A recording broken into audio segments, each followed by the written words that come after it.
기본적으로 학교도 가르치는 거 없어요. 평가만 해, 평가만. 실제로.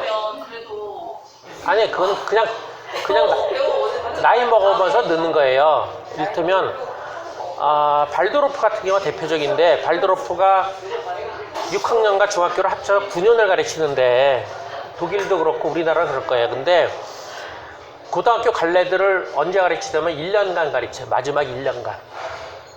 그러니까 9년 과정의 그 지식은 1년이면 충분할 정도예요.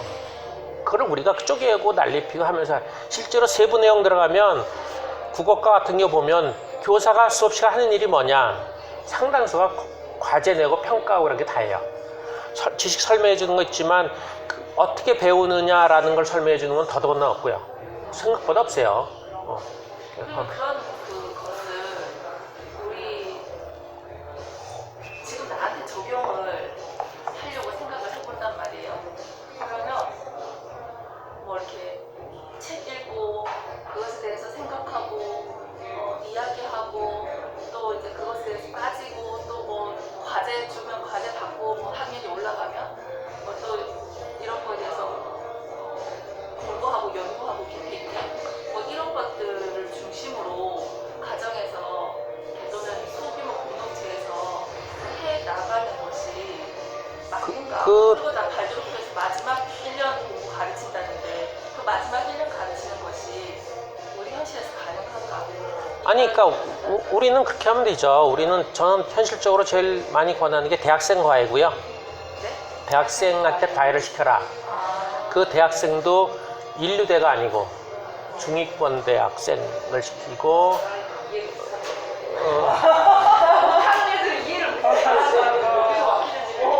그 다음에 이제 소그룹으로 아이들을 같은 학년이 아니고 두세 명 모여서 같이 공부하게 시키는 거예요. 그런 것들이 상당히 바른. 애들이 서로 물어보고 서로 하면서 공부를 해요. 그게 혼자 공부하는 거죠. 근데 그런 게 비공식으로 이렇게 저렇게 하는 흐름들이 다 끊어졌어요. 그게 효율성이 떨어진다고 하는데 이게 장기적으로 효율성이 나타나는 거거든요.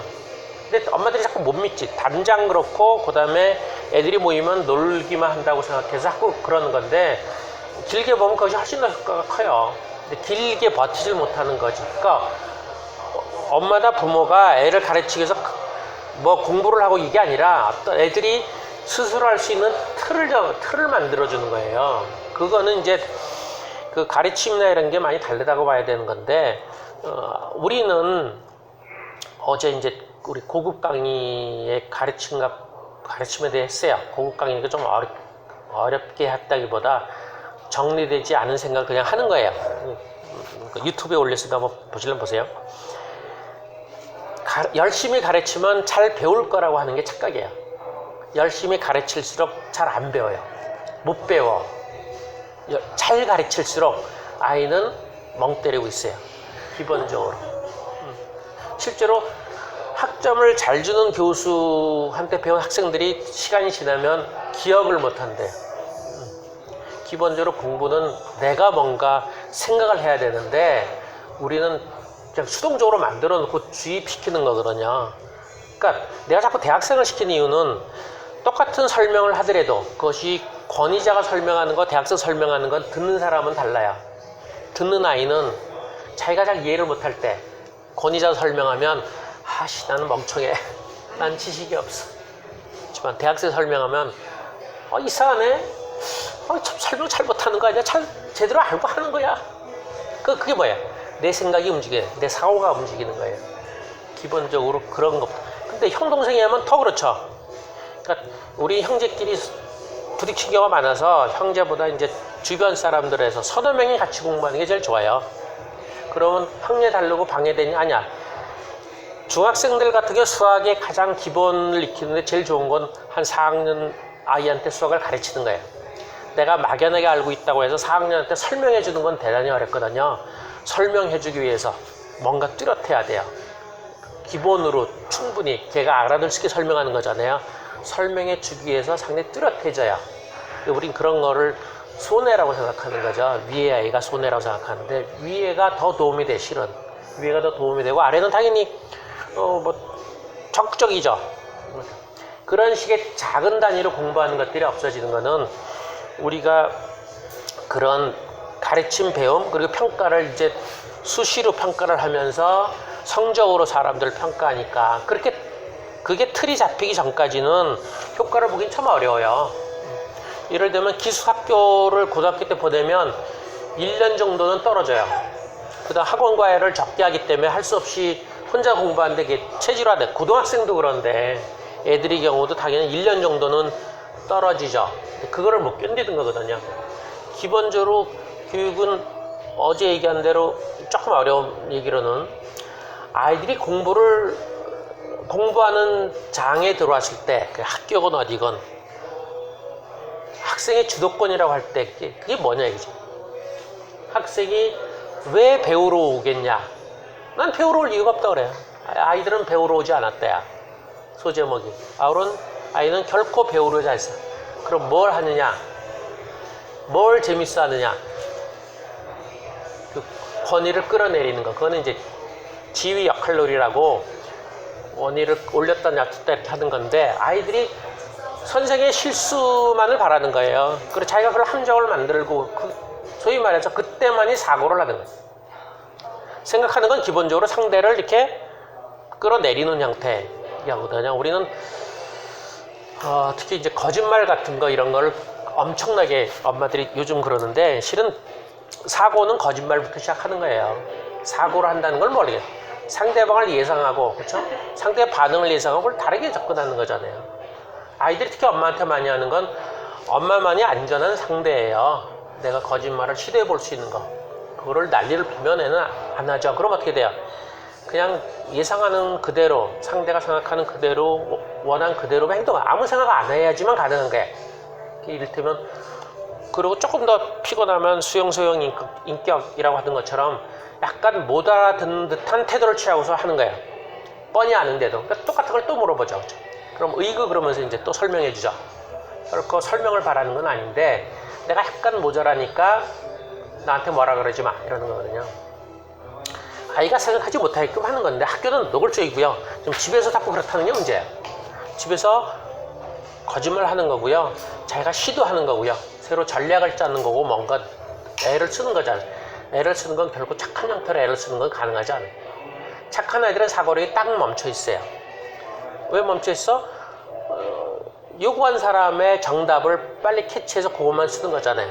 그리고 아무 생각 없어. 그러니까 그 애들은 사고 전개를 못해. 우리 식으로 말하면 이미 정해졌어. 답이 있어. 그 다음에 뭘 어쩌라고. 당신이 원한 답을 적었는데 나보고 뭘 더 생각해래. 생각 없어요. 그러는 거잖아요. 그치? 사고는 특히 사고 실험을 해야 되니까 부정적인 거, 비도덕적인 걸 생각을 해봐야 돼. 그걸 행동으로 옮기는 건 또 다른 얘기예요. 적어도 생각으로, 말로는 해봐야 돼. 그러니까 생각으로만 못하니까 말로 해보는 거죠. 어른 같으면 사고 실험하겠지만 얘는 어떻게 있어요? 말로 하는 거잖아, 말로. 내 행동만 안 하면 되지, 더군다나. 근데 경호대 행동도 해봐야지, 뭐. 어떻게 있어. 그러니까 우리는 배우는 사람 입장에서 생각하는 게 거의 없어요. 강의가 다 강의 기술, 이런 가르치는 사람, 어떻게 잘 가르칠 것인가라는 책만 수두룩하게 많고, 어떻게 배울 것인가가 없어요. 물론 공부법에 대한 얘기 되게 많죠. 그건 기술적인 얘기고요. 어떻게 배울 것인가 들어가면 뭐가 들어가야 돼요? 이를테면 내 수준보다 높게 가르치는 선생한테는 어떻게 배워야 되는가 이런 것들이 없어요. 너무 밤낮 고민이겠죠. 공부 잘하는 애 고민은 뭐예요? 수업 시간에 너무 지루해. 뭘 하지? 그런 얘기 하나 없어요. 너무 어려워. 그럼 나는 어떻게 해야 되지? 가장 기본이 그거예요. 그것부터 없어요. 그거는 나랑 성격이 맞는 선생, 똑같은 얘기를 반복해주는 선생이 있는가 하면 한 번 얘기하고 또 다른 예를 들고 또 다른 예를 들고 그저 다르게. 그걸로 어떻게 할 것이냐? 그런 얘기들 하나도 없어요. 다시 말하면 배우는 사람 측에서 공부를 어떻게 할 것인가의 틱이 하나도 없어요. 우리는 아무것도 다 똑같이 균일하게 보는 거예요. 균일하게 보고 그 틀에서 벗어나면 네가 잘못이야 그런 거잖아요. 강의는 여러 가지 얘기를 하죠. 이렇게도 강의를 하고 저렇게도 강의하라 그러고 강의 기법 얘기하고 뭐 줄줄이 얘기하는데 실은 배우는 학생에 대한 고려는 전혀 없어요. 그거는 엄마들이 본능적으로 생각하는 것이고 하나는 아주 높은 사교육 선생들이 아이들 그 아이의 맞춤형으로 공부를 시키죠. 그래서 상당히 그게 효과가 좋은 건 사실이야, 그렇죠? 맞춤형. 그 대신에 걔들은 스스로하는 힘은 없죠. 큰 위기는 못하는 거죠. 다 맞춰주니까. 그러니까 그거를 우리가 자연스럽게 할 수 있는 거는 애들끼리 공부해, 애들끼리. 특히 같은 또래가 아니라 위아래야, 위아래. 책도 마찬가지, 책 읽기도 마찬가지지만 몰입 독서도 위아래가 있는 게 그나마 좋은 거지. 여러분들이 이렇게 자꾸 여러 명 하는데 아직 힘이 안 받쳐. 애들도 그렇고 어른도 그렇고 안 받친 상태에서 10명 모이면 힘든 거예요. 서너 명부터 시작하는 거야. 서너 집, 서너 명부터 모여서 이것이 틀이 잡힌 형태로 점점 넓히는 거죠. 우리 연구소는 묘하게도 몰입 독서를 보면 지금은 선생들이 할 일이 없대. 뭔지 몰라도 분위기가 이렇게 형성이 돼갖고 다른 애들이 와도 거기 와서 이렇게 틀이 정해져 있어요. 별로 저항하지도 않고 옛날에 했던 애는 한두 명밖에 없는데도 뭔가 그렇게 가는 것 같아가지고 선생들이 되게 심심해해요. 옛날에 막 입술 부르트고 그랬는데. 그러니까 어떤 틀이 잡히는 거, 그게 뭔지 모르게 무시 잡히는 거거든요. 그 공간이어서 그럴 거예요. 공간이 달라지고, 물론 내가 있는 것도 있겠지. 내가 있고 공간이 있고.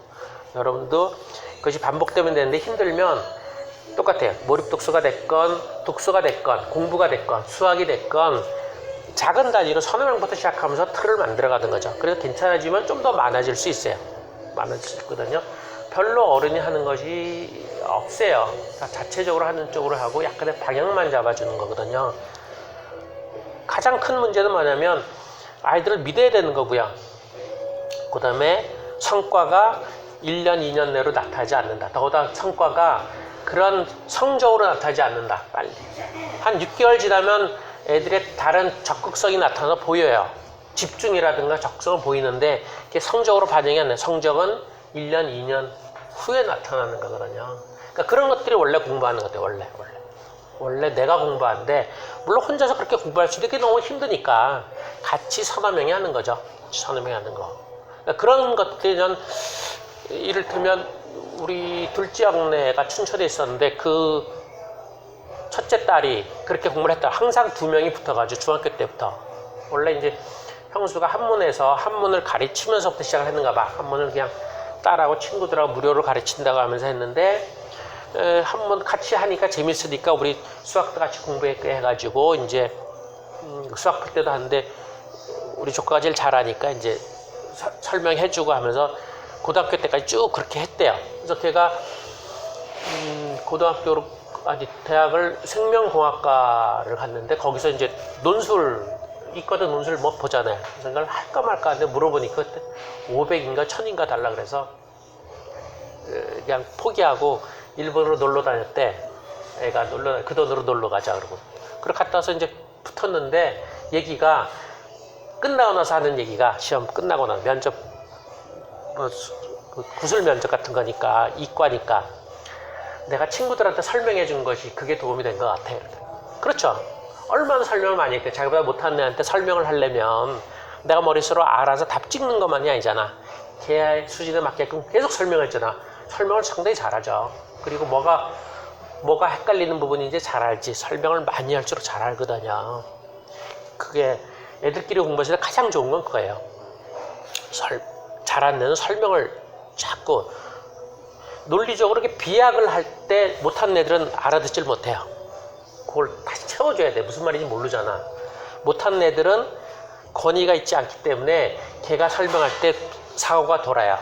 머리가 돌아서 생각을 하게 되고 그냥 수동적으로 맞지 않아. 그래 그게 맞아. 그게 아니라 맞는 거야? 정말 맞아? 저 이상한 거 아니야? 당연히 생각하지. 그리고 실수하면 뭔가 끌어내리려고 그럴 거냐. 틀렸어? 아니야? 뭐 이럴 거 아니에요. 그거부터가 생각을 해. 그렇게 위가 하면서 밑에가 그 권위에 도전하는 거죠. 4학년이 2학년 가르칠 때 2학년이 뭔가 도전하는데 그때 그런 것들이 아까 말한 대로 사실 학교도 마찬가지예요. 우리도 내가 수업을 했다고 할 때 아이들이 무슨 동력으로 무슨 힘으로 수업에서 주도적으로 할까? 그 상당수는 그것밖에 없어요. 선생 놀리는 것밖에 없어요. 배우고자 하는 의지는 하나도 없고요. 너무 지루하고 너무나 힘들어. 재미 하나도 없어. 그 존 홀트 얘기를 보면 학교는 두려움과 혼란과 지루함에 두려움은 끊임없이 평가 내리는 거고 지루함은 너무 쉬운 과제를 끊임없이 반복해 주는 거. 혼란은 설명이 뭔 말인지 모르겠어요. 설명이 너무 사실 어려워요. 수학 문제 같은 거 설명해주면 안 돼요. 문제를 다시 읽어주는 거예요.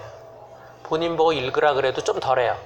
내가 읽어주면 알았어 그런 경우가 꽤나 많은 거는 잘 같은 걸 자꾸 설명해줘야 되고요. 수학 같은 거 제일 좋은 건 교과서의 설명 부분을 자꾸 읽어주는 게 좋아요. 그게 가장 자세한 설명. 어느 참고서도 그렇게 설명 나온 건 없어요.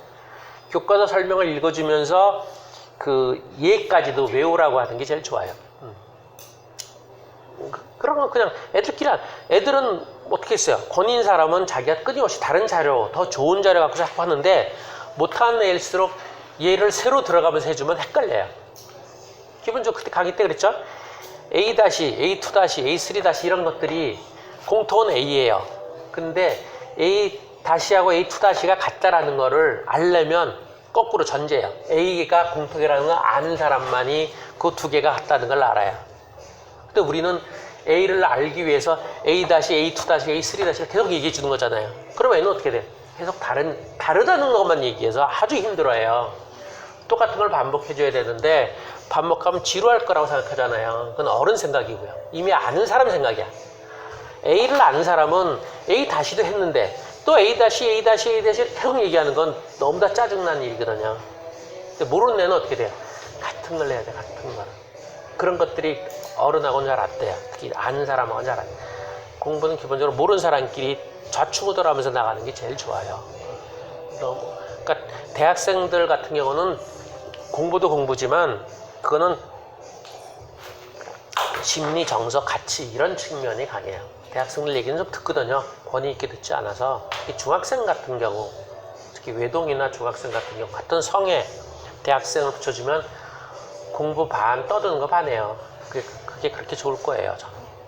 엄마한테 얘기 못한 거 다 얘기할 거고요. 엄청나게 얘기해요. 특히 이제 사춘기로 난리 피는 애들한테는 딱 붙여주면 돼요. 그래서 제가 어떻게 하냐면, 자기 동네 사람 불러든 거예요. 비교적 중위권 대학의 과 서비스에 전화 걸어서 우리 동네에 사는 3학년 뭐 남자 뭐 여자 이렇게 동네가 가까우면 좀 더 편하고요. 어쩌다 뭐 이렇게 뭐 먹으러도 갈 수도 있고 뭐 중학생 같으면 영화도 볼 수도 있고 그러잖아요. 근데 문제는 대학생들 잘 못 믿잖아요. 전문가는. 그러니까 2개월 약속한 처음부터 방학 때만 시험 기말고사까지만 이렇게 한정을 짓고 하면 편하죠. 그리고 실제로 애들한테 그게 좀 좋아요. 몇 회 이런 게 딱 좋아요. 길게 가는 건 상당히 부담스러워요. 애들도 긴 흐름은 자기 삶이 불확실한데 언제 남자가 군대 가야 되고 언제 뭐 해야 되고 언제 바쁠지도 모르는데 그래서 몇 회 이러면 좀 지키죠. 그런 다음에 마음에 들면 더 하면 되지 뭐. 마음에 안 들면 몇 회 했어요. 기본적으로 마음에 들고 하는 것보다 애가 물론 약속을 잘 안 지키고 자기 때문에 자꾸 날짜 바꾸는 건 문제가 있지만 안 그래도 기질이 다르거나 의도가 다르거나 그런 경우에 애들은 잘 적용 못해요. 애하고 너무나 다르거나 어른들처럼 이렇게 조정하면서 좀 맞춰주죠. 어른도 못하지만 애는 더더욱 못하죠. 그 다음에 기질이 다르거나 아이한테 뭔가 급한 일이 생기거나 그럴 때 조정 못하거든요. 애한테는 여전히 이게 부수입이지 그 주수입은 아니니까 아무리 돈이 필요해도 그러니까 괜찮네요도 그 상황에 어떻다 보면 애랑 틀어질 경우가 있어요. 그래서 한 2달, 길면 한 학기, 방학 때면 한 서너 달이죠. 서너 달 이렇게 정해서 하고 그러고서 마음에 들면 더 하자 그러면 되지 뭐. 더 하자면 뭐 좀 쉬었다가 더 하자 그러면 되지 뭐. 그래서 대학생부터 시작해서 같이 대학생마다 더 중요한 건 같이 공부하는 거 그거를 믿고 하는 게 좋다. 근데 다 하지 말라요. 다 이렇게 10명 이렇게 하지 말라요. 2집, 3집 이렇게 들어가는 거예요. 2집, 3집부터 들어가면서 애들도 2-3명 들어가면서 동생 있으면 동생 꼭 끼지 말고 경우에 따라 형은 형대로 동생대로 뭐 이러는 거예요. 처음에 틀만 잡으면 잘 돌아갈 거예요. 저 공부를 제일 무난한 게 독서부터 시작해서 그 다음에 이제 왜냐면 그 평가받는 걸 하면서 곤란해요.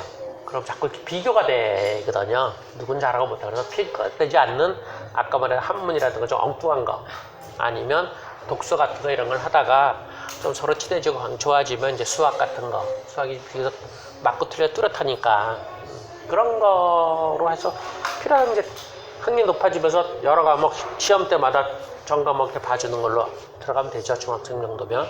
근데 그런 게 난 가장 우리 사회에서 그나마 가능하다. 엄마들은 뭐 할 거냐? 그걸 받쳐주는 걸 받쳐주는 거.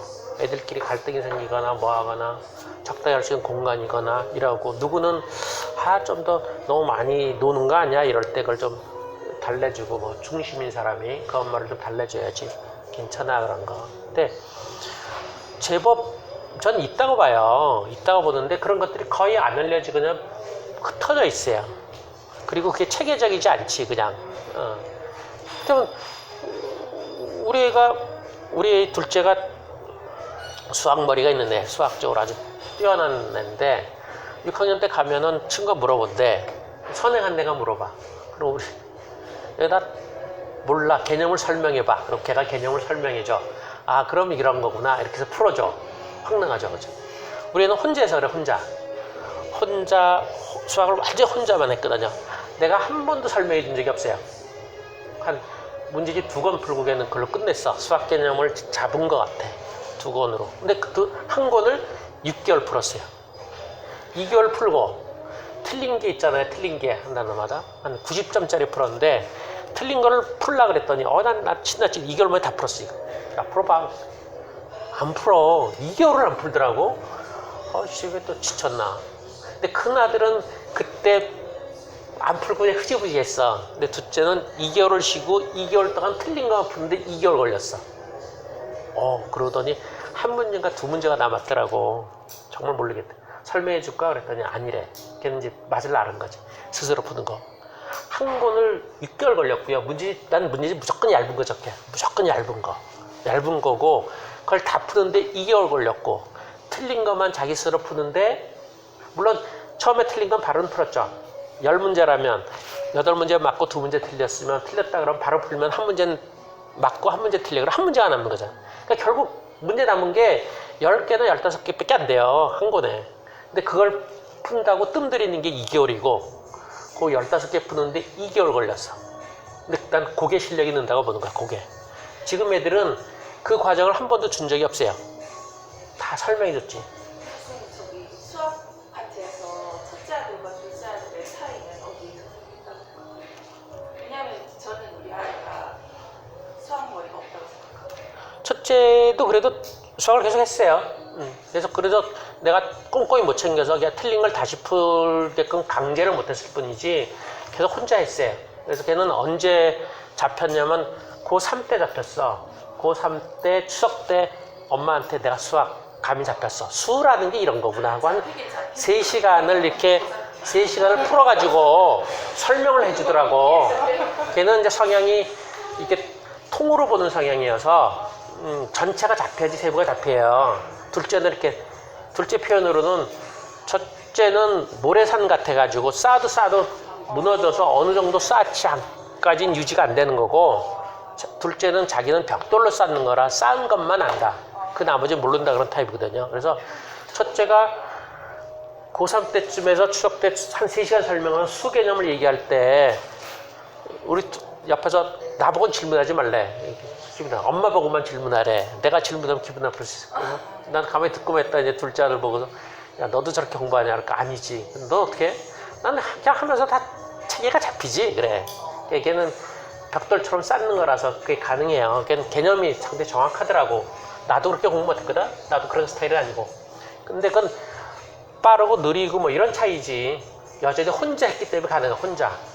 그러니까 그때는 학교를 좋은 데를 못 갔어요. 그래도 난 장점이 뭐냐. 자기가 혼자 공부해서 결국은 수학 그래도 99%까지 나왔어. 수능에서. 그러니까 내가 혼자 해서 됐다라는 자신감은 있을 거라고 보는 거야. 내가 힘들게 했더니 아주 힘들게 하긴 했지. 했더니 결국 내 혼자 했다. 내 혼자. 수학은 나도 설명 안 했고 학원도 안 가고 아무것도 안 했거든요. 그러니까 그런 난 그 경험이 장기적으로는 학벌보다 더 좋을 거다 라고 생각을 하는 거죠. 그러니까 그런 믿음이 있어야 돼요. 애가 스스로 뭔가 하나는 물론 나는 좀 그 과외나 이런 거 싫어하기도 하지만 돈도 없고 등등해서 안 했는데 내가 하는 똘똘한 애 한 명 있는데 걔 보고는 하라 그랬어요. 과외를 해라. 걔는 내 말을 더 잘 들어서 그런지 걔 똘똘하게 다 다 혼자 하겠다 그래서 엄마도 걱정해서 걔를 불러자. 아니야, 하나라도 해라. 모든 거를 학교 공부가 효율성을 따지는 건데 비효율적이니까 네가 스스로 하는 힘만 키우면 된다 그랬죠. 그랬더니 배울 선생이 없대. 그래서 알았어, 그럼 내가 수학을 할게. 나한테 와. 그래가지고 이제 그 또래 2명 더 불러. 우리 아들 친구가 불러 3명을 갖고 내가 수학을 한 10개월 정도 해줬어요. 그냥 몰라서 그냥 풀라 그러고 틀렸어? 틀렸네? 채점해줘. 다시 풀어. 나 하도 몰라. 중학교 거 하는데 못해가지고 6학년 거로 내려가자 그랬대. 8점도 안 되네? 5학년 거 내려가자 그랬대. 잘한다며? 8점도 안 돼. 4학년 거 내려가자 그랬더니 입이 이렇게 나서 좀 창피한데. 그래. 중학교 1학년 때. 그래? 그럼 뭐 할 수 없지 뭐. 왕문제 풀어야지. 한 단계 낮춰서 풀어야지 뭐. 그래서 5학년 왕문제 풀고 6학년 왕문제 풀고 이제 5학년 왕중왕 풀고 6학년 왕중왕 풀고 이랬어요. 그래서 그때 좀 흐지부지하고 내가 하고 싶은 게 아니어서. 그래서 걔한테 수학이나 영어 한 과목은 배워라. 한 과목. 왜냐면 모든 걸 혼자 하는 건 힘이 드는 거라서 그럴 필요는 없다. 그렇지? 하나 정도 네가 가장 중요해서 생각한 하나 정도 하고 나머지는 그냥 후딱 배워서 후딱 하면 좋다. 그런 식이었는데 그런 식이에요. 학교 공부 자체가 성적을 위주로 하는 공부는 별로 아주 간단해요. 지금 기초가 너무 없어서 그런 거예요. 너무 기초가 없어서 너무나 어려워서 시간을 엄청 들이는 거지. 여러분들 보세요. 철학책 같은 거 뭐 하나 공부하나 해보세요. 무진장 어렵죠. 뭐 하나도 모르잖아요. 요즘 애들이 그런 상태예요. 그러니까 시간 내리고 겁나 크고 하는 거거든요. 기초부터 내려와야죠, 뭔가. 다시 적어가지고 될까요? 그럼 연락 오면 그때 수업 빠르게 해도 상관없나요? 그게 보이나요? 접속한 지 몇 분 됐다는 건데? 보일 수는 있죠, 뭐. 해놓으면 되지. 이거 켜놓을까요? 한번 들어가 보죠, 뭐. 예.